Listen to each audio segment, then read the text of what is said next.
Hello बच्चों, आचार्य रामचंद्र शुक्ल द्वारा लिखित मितता पाठ की व्याख्या पढ़ाने जा रही हूँ। इसके पहले वाले भाग में कुछ व्याख्याओं को मैं बता चुकी हूँ। आज कुछ और व्याख्याओं रेखांकित अंशों की व्याख्या देखेंगे। इन पैराग्राफों पर 3 प्रश्न पूछे जाते हैं, प्रत्येक पर 2-2 अंक दिए जाते हैं। तो पहले हम रेखांकित अंश को पढ़ेंगे। यह कोई बात नहीं कि एक ही स्वभाव और रुचि के लोगों में ही मित्रता हो सकती है। समाज में विभिन्नता देखकर लोग एक दूसरे की ओर आकर्षित होते हैं। तो इसकी व्याख्या देखा जाए। रेखांकित अंश की व्याख्या। प्रस्तुत अवतरण में आचार्य रामचंद्र शुक्ल कहते हैं कि मित्रता के लिए स्वभाव और समान रुचि वालों में ही परस्पर मित्रता हो सकती है, यह धारणा उचित नहीं है। विपरीत स्वभाव और विपरीत रुचि की समरूपता आवश्यक नहीं होती है। कुछ लोग सोचते हैं कि समान स्वभाव और समान रुचि रखने वालों में ही परस्पर मित्रता हो सकती है, यह धारणा उचित नहीं है। विपरीत स्वभाव और विपरीत रुचि रखने वालों में भी घनिष्ठ मित्रता हो सकती है। लोग विभिन्नता देखकर भी परस्पर आकर्षित होते हैं। परस्पर का अर्थ हो जाएगा एक दूसरे के प्रति आकर्षित होते हैं। इसका कारण अभाव है। जैसे दुर्बल व्यक्ति उत्साही बलवान की तरफ, दुखी व्यक्ति प्रसन्न चित्त व्यक्ति की तरफ आकर्षित होता है। अब अगला चलिए देखा जाए। पहले हम रेखांकित अंश पढ़ेंगे।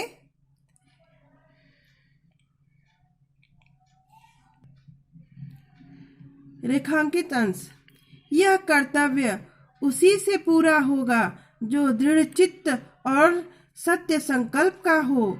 इससे हमें ऐसे ही मित्रों की खोज में रहना चाहिए जिनमें हमसे अधिक आत्मबल हो। तो इसकी व्याख्या देखा जाए। प्रस्तुत पंक्तियों में लेखक कहता है कि एक सच्चा मित्र अपने मित्र की अच्छे एवं महान कार्यों को करने में इस प्रकार सहायता करता है कि वह साहस और दृढ़ संकल्प के बल पर अपने सामर्थ्य से भी अधिक कार्य कर जाता है। किंतु ऐसे मित्र सरलता से नहीं मिलते। ऐसे कार्य वही व्यक्ति कर सकता है जिसका मन शक्तिशाली हो और जो स्वभाव का दृढ़ निश्चयी हो।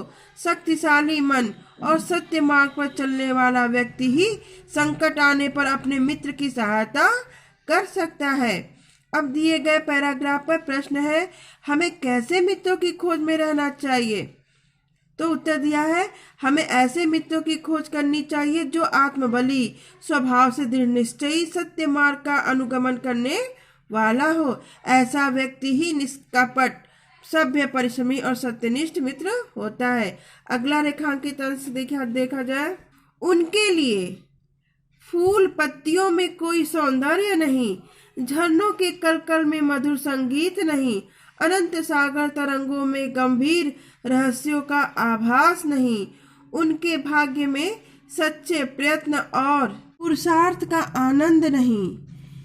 जिनकी आत्मा अपने इंद्रिय विषयों में ही लिप्त है, जिनका हृदय निचाशयों और कुत्सित विचारों से कलुषित है, ऐसे नासोन्मुख प्राणियों को दिन दिन अंधकार में पतित होते देख कौन ऐसा होगा जो तरस न खाएगा। तो व्याख्या देखा जाए रेखांकित अंशों की। जो कुत्सित लोग होते हैं अर्थात बुरे आचरण वाले होते हैं, उनके लिए फूल पत्तियों में कोई सौंदर्य नहीं दिखाई पड़ता है। झरनों की कलकल की आवाज में संगीत की कोई गूंज नहीं है। अथाह सागर के गंभीर रहस्यों पर उन्हें कोई आभास नहीं है। ये ऐसे व्यक्ति होते हैं जिनके जीवन में कठिन परिणाम एवं पुरुषार्थ का आनंद नहीं।